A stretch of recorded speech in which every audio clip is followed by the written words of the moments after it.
Wednesday, my dude. Wednesday, my dude. It is Wednesday, my dude. Wednesday, my dude. It is Wednesday, my dude. Wednesday, my dude. It is Wednesday, my dude. Wednesday, my dude. It is Wednesday, my dude. Wednesday, my dude. It is Wednesday, my dude. Wednesday, my dude. It is Wednesday, my dudes.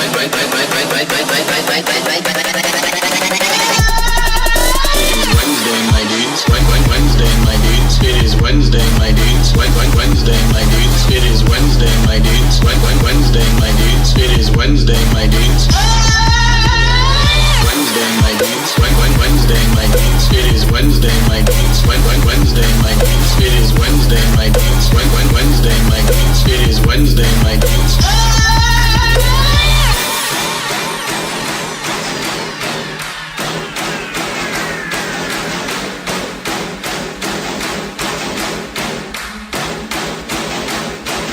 It is Wednesday, my dude. Wednesday, my dude. It is Wednesday, my dude. Wednesday, my dude. It is Wednesday, my dude. Wednesday, my dude. It is Wednesday, my dude. Wednesday, my dude. It is Wednesday, my dude. Wednesday, my dude. It is Wednesday, my dude.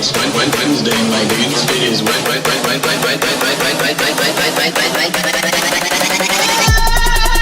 is Wednesday, my dudes. Wednesday, my dudes. It is Wednesday, my dudes. Wednesday, my dudes. It is Wednesday, my dudes. Wednesday, my dudes. It is Wednesday, my dudes. Wednesday, my dudes. Wednesday, my dudes. It is Wednesday, my dudes. Wednesday, my dudes. It is Wednesday, my dudes. Wednesday, my dudes. It is Wednesday, my dudes.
That's the intro.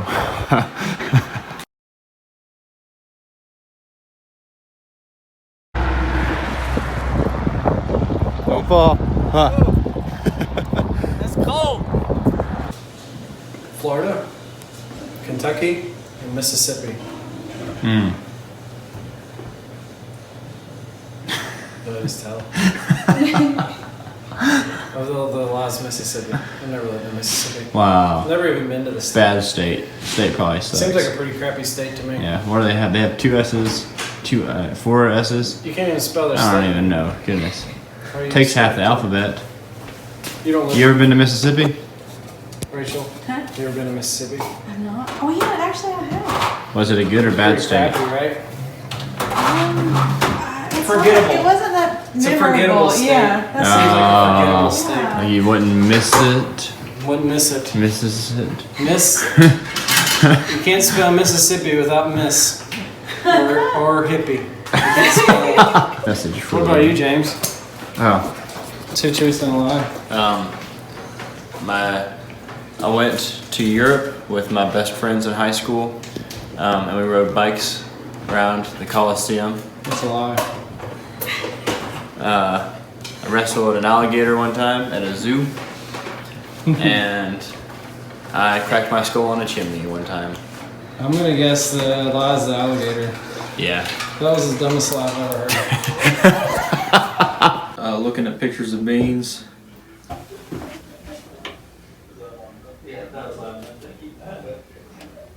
He's talking to say over your funeral. I mean, any final words? Haven't thought about it. I always thought I'd live longer than you, but I haven't thought about it. I think you will, brother.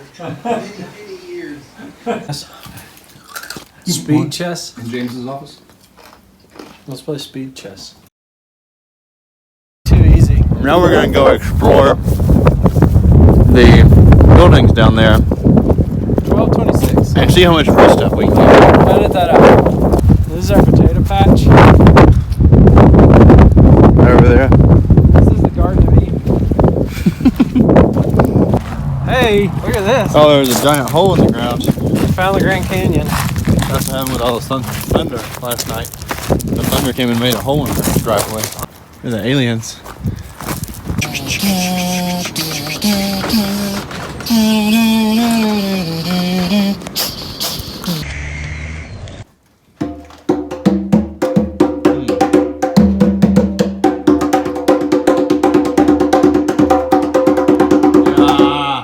If you want to audition for our band, contact Joey Newton. Or DM us on Instagram, preferably the second. Linners. Good execution. Delete it immediately if I do follow. So I still get workman's comp. Look. Oh, an Xbox. Think that works? Minnie's not real.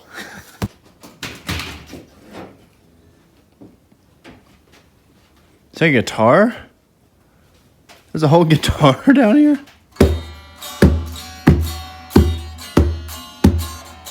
Apricot down. cream cheese ring. How do you pronounce it? Apricot cream How? cheese ring. 1 coffee cake, 1/3 cup of water, 2 tablespoons of margarine, 1 egg, 2 a lot tablespoons of of fat. bread flour. This looks really complicated.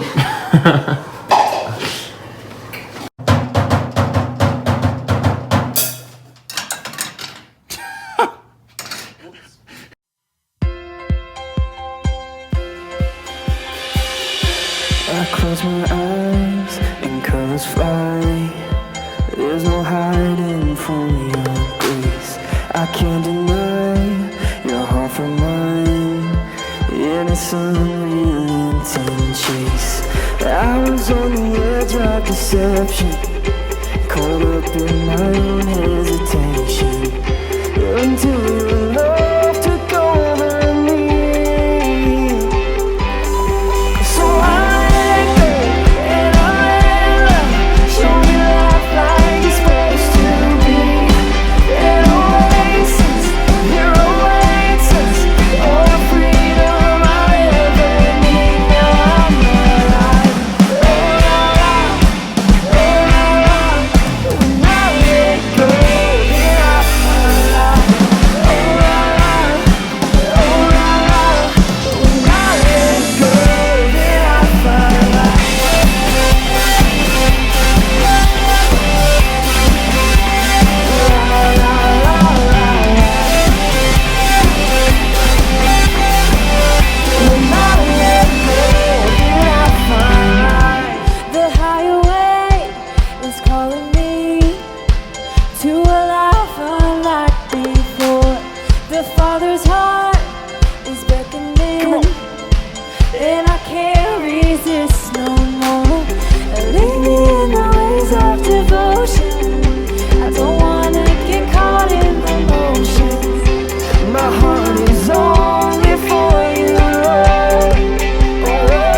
So I let go and I let love show me life like it's supposed to be. An oasis here awaits us, all the freedom I'll ever need. Now I'm alive. And I let go and I find. Yeah. And I let go and I find life.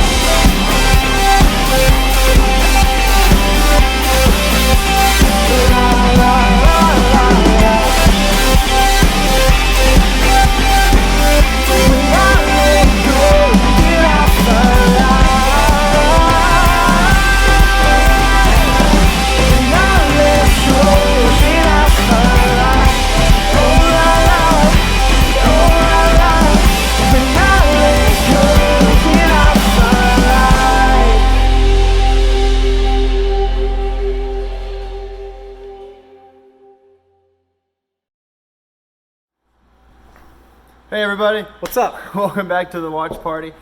This week, instead of one of us or both of us speaking, actually we're going to bring in a special video for you guys of our Bristol campus pastor, Steve. This past weekend he covered what it means to have mission and vision in your life. And he talked about the Great Commission and the Great Commandment from Jesus' mouth and talked about what those mean. And so we're going to cut over to that and then we'll get back and we'll talk about what all we have coming up. So take it away, Steve. Again. One of the passages that just speaks to me, and it should speak to about every believer on this earth, one of the passages I think is the great hope is the Great Commission. Man, that is our hope. That's when it does all. Here's Jesus. He's already been to the cross. He's already been crucified. He's been into the tomb. He's conquered death. He's coming out. He's been with the disciples a few times, and he's getting ready to ascend into heaven. And he gives us this commission of what we're to do. How do we get on purpose? What is our purpose? Jesus says this in Matthew 28, 18 through 20. Then Jesus came to them and said, all authority in heaven and on earth has been given to me. Therefore, go and make disciples. Baptize them in the name of the Father and the Son and the Holy Spirit, and teach them everything I've commanded you. And surely I am with you always to the very end of age. That is our great hope. But I want you to notice in this passage when Jesus is speaking to us, hope is not some kind of inward dream that Jesus is talking about. Hope is an outward mission. Hope has action. Hope has purpose. Hope sends us out into the world to make that difference. We want to become that. We want to be able to take that and become to the world the hope that they see. This last year, I've almost felt like I talk about hunkering down, I almost feel like a family in the Midwest whenever there's like a bad storm coming. And you hear these sirens going off, the TV tells you to seek shelter, and so you gather your family, you're going down to the cellar, and you're waiting for this storm to pass. And I don't know, maybe some of you have been here for a little while, lived here for a while. About 10 years ago, we actually kind of had experienced that. I'm sitting there, and these storms roll in through here. And we had tornadoes touch down in our area, in our communities, and a lot of pain and hurt. But I remember going there and getting ready to go to bed. And I sat there and I told my wife, I said, hey, there's supposed to be some storms tonight. I better check the news to see what's going on. So I click on the news and all of a sudden I see all these warnings of tornadoes. So we're like, wow, we better go get the toys in. Our kids were small. They were preschoolers at that time. So we had all those big plastic junky toys outside. So we had to go gather all that stuff up. So we're outside and all of a sudden it starts sprinkling. I said, hey, let's go. Because I said, you know how these storms are. Man, it'll be sprinkling and then all of a sudden it'll be a downpour. I said, you're going to be soaked. We got to go to bed. So she gets all the toys in. We go in the house. I flip off the light. I'm getting ready to walk down the hallway. And all of a sudden I hear just something crazy hitting the glass. Just pow, pow, pow, pow, pow. And I was like, what in the world is that? So I go back and flip the light on. And it's hail. It's hail. It's bigger than a golf ball, smaller than a baseball. But it's huge. And it's just sitting there bouncing. I'm like, this is going to break all my windows out. I mean, this is just bouncing all over the place. So I sit there and I got the kids and family and we're in the hallway. And then I could hear it on the roof, just coming down like a roar hitting the roof. And I was like, gosh, we're going to have to go into our closet. It's an interior room. We can get in our closet and stay as a family. So we grab some pillows, we go inside there, we get in our closet, and we wait. And we wait till we don't hear that sound anymore. We hunker down during that storm. Because I did have fear. I mean, I was scared. I knew if there was hail coming down like that, man, that chances of a tornado is pretty extreme. It could happen. And And I was helpless. I couldn't do anything but hunker down. But I didn't want my kids to see that. And we've almost had this feeling, instead of just being one night of that feeling, we've had almost a year of that feeling. Of fear in the men that there's a storm all over us. And what happens if I go out and not ready? What's going to happen to me? If you ever watched on Discovery Channel, back a few years ago, there was a thing called Storm Chasers, a show. These people were crazy. Oh my gosh. They chased after storms. They would sit there and identify these tornadoes or these deadly storms coming, and they would literally go to them. I mean, some of them lost their lives doing this stuff. But they would go to them, and they wanted to have these probes, and the whole goal was to get this probe, this unit set out in front of a tornado, so as it's coming through, it would suck that probe up and all the little sensors, and it would collect this data in it. And their hope was by collecting all this data, they could analyze that, and they could help save lives. That's why they did it. They wanted to be able to do that. They wanted to be able to predict it. They hoped by studying this data, they could predict these storms better, and they could help save lives. These storm chasers could do that. And I think these storm chasers were going out. And I'm sitting there thinking, man, they had a mission, didn't they? They had purpose for them that drove them to do that. They had this mission, man, if I can go out, I'm willing to risk everything I've got. I'm willing to risk it all if I can sit there and make a difference. Some people's hunker down, but I'm not going to hunker down. I'm going to go out and risk it because I can give other people hope. I can allow them to sit there and by the data that I collect, maybe save some lives. They were willing to be risk takers. They were storm chasers.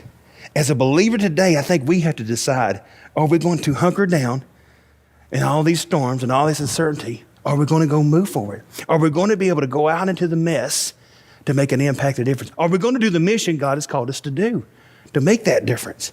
See, I want to be this, but before you go out and become a storm chaser to that, I think there's 3 areas you got to have down pat in your life that you really got to have confidence in before you go out there and do those things. The first one, if you're going to be a storm chaser for Christ, I want you to know, you got to know where your hope comes from. Man, you got to know that one. You got to know where it all begins. Why in the world am I here? What has God put into me to do this? And if we go right back to that Great Commission in that first verse, then Jesus came to them and said, all authority in heaven and on earth has been given to me. All authority. He is our hope. My hope is in Christ. You got to be concrete about that, and you got to know it. My hope is not in my family, even though I love my family so much. My hope is not in my family. Man, I want to sit there and have a great career, but my hope is not in my career. And some people act like it. They work so many hours. They invest so much into it. They put it as a priority, like it's all their hope. Man, that's not your hope. My hope is not my IRA, the stock market. Man, if I can save enough, if I get enough, if I can have enough, I'm going to be able to retire and it's going to be good. It's going to be wonderful. That is my hope. Man, that's not your hope. That's just stuff. It can come and go tomorrow. It can crash tomorrow. It has before. If you try to put your hope in anything else but Christ, you are going to be greatly disappointed in life. You're going to have this fear constantly behind you because, man, that's not eternal. That's just today. Put your hope in something that's truly eternal in life. Know to do that. Have that heart in that. I've seen so many emotions during this season that we've gone through. Gosh, I've seen so many emotions of people feeling of loss, loss of life, loss of a family member, loss of a job, loss of hope in their lives. And you feel that heaviness in that way. But even after seeing all that loss that I've seen, I've got to see so much moments of just great hope and great presence. When I sit there and I get to see babies being born this past year, new life, new hope, this miracle, I get to see excitement in their eyes, and I still feel that life that we have. When I sit there and I got to do some weddings this past year, and I get to see this new love, this future takes place, and you get to see that hope in them as they move forward. So even in all that bad stuff, you get to see some good stuff of people moving forward, having that connection with God and life and going through all those things. Man, you want to do that. I got to see a lot of families spend time this year. Man, you're talking about schedules always being crazy. They're always crazy in it. And this year it got reprioritized big time. I've spent more time with Heather and the girls this past summer and this fall than I have in years. But isn't it sad that it took a world pandemic for me to reprioritize that in my life? I mean, that's sad that had to take place for me to step back and look. Man, what is the true things that's important in my life? We fall into a trap, I think. We fall in a trap where we can let our minds get so focused on the mountaintops and in the valleys that we forget that most of our life we spend it somewhere in the middle. And when we're in that middle, if we can really connect with Christ in that middle and have that as our foundation in life, whenever we're hitting the mountaintops or even when we're in the valleys, man, I'm still grounded with God. I still have that foundation in my life. That's where we got to be at. We got to know where that hope lies. So no matter if I'm up here or down here, my hope is still the same. If I'm going through chaos, I still have my hope. It's still grounded in Christ. If I'm sitting there and it's going extraordinary, it's not me. It's because God's grace in my life. He's allowing me to experience that. It's my hope.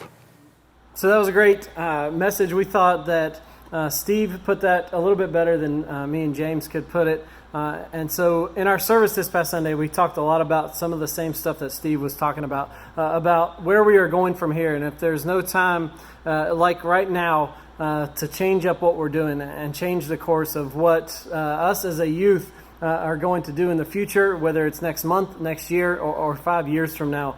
And so seeing that mission, seeing that vision clearly of what we are supposed to do, of the Great Commandment and the Great Commission, and the things that God has set us here to do, love others as God has loved us. And all of those things is so important and how we want to base what we are doing. And if we are doing something wrong, then what is the point in continuing that from here on when this is the perfect time to change that up? And so from here going forward, in a couple of weeks, we are going to have a Super Bowl party on Super Bowl Sunday. So anybody is welcome. Middle schoolers and high schoolers at our Abingdon and Bristol campuses. We'll have to check on Bluefield. The Super Bowl starts at 6:30. And so we're going to have a party here, a good place. We've talked about in our services before about an out movement, about going out into our communities to the people who aren't comfortable with church, who aren't comfortable being in church. But that Sunday is going to be a comfortable atmosphere where we are just going to watch a football game, play some Minute to Win It games maybe for some prizes, have some good food, and just hang out. That's all we're going to do. Perfect opportunity for you to invite your friends, for anybody to come and hang out with us for the Super Bowl party. Mm-hmm.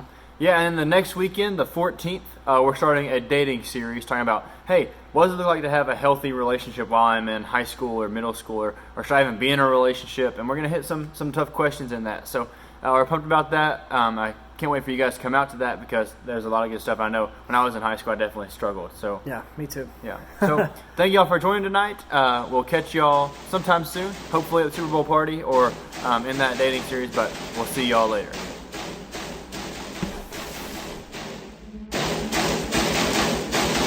It is Wednesday, my dude. Wednesday, my dude. It is Wednesday, my dude. Wednesday, my dude. It is Wednesday, my dude. Wednesday, my dude. It is Wednesday, my dude. Wednesday, my dude. It is Wednesday, my dude. Wednesday, my dude. It is Wednesday, my dude. Wednesday, my dude. It is Wednesday, my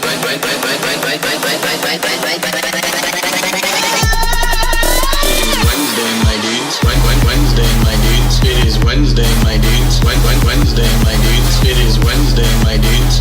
Wednesday, my dudes. It is Wednesday, my